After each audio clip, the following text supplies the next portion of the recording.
Pemirsa, BMKG memprediksi musim kemarau 2026 di Sumatera Selatan akan datang lebih awal.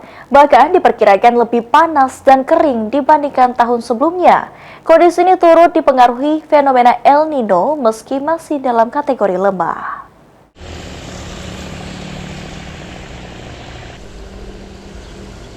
Berdasarkan prediksi BMKG Stasiun Klimatologi Sumsel, saat ini Sumatera Selatan masih berada pada musim hujan hingga April 2026.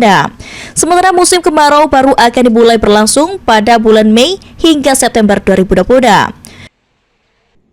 Koordinator Bidang Data dan Informasi BMKG Stasiun Klimatologi Sumsel, Nandang Pangaribowo, mengatakan, kemarau tahun ini dipengaruhi El Nino lemah, namun tetap berpotensi meningkatkan suhu udara dan dapat menimbulkan kekeringan, sehingga berpotensi menimbulkan titik panas yang berpotensi mengakibatkan kebakaran terutama di wilayah gambut seperti Musi, Banyuasin, dan Ogan Komering Ilir.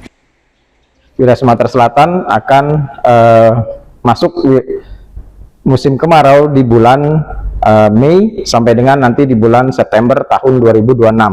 Arahan Bapak Kepala Badan juga menyampaikan bahwasanya musim kemarau di wilayah Indonesia akan datang lebih awal dan lebih cepat dan akan lebih panas dari tahun sebelumnya. Yang dimaksud mungkin adalah El Nino dalam kategori yang super kuat ya. Kami belum menyebarkan kategori tersebut, bahwasanya di wilayah Indonesia ini diprediksi akan terjadi El Nino dalam kategori lemah.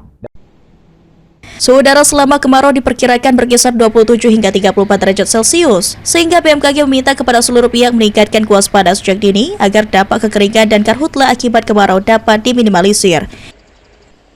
Muhammad Aidil, PAL TV.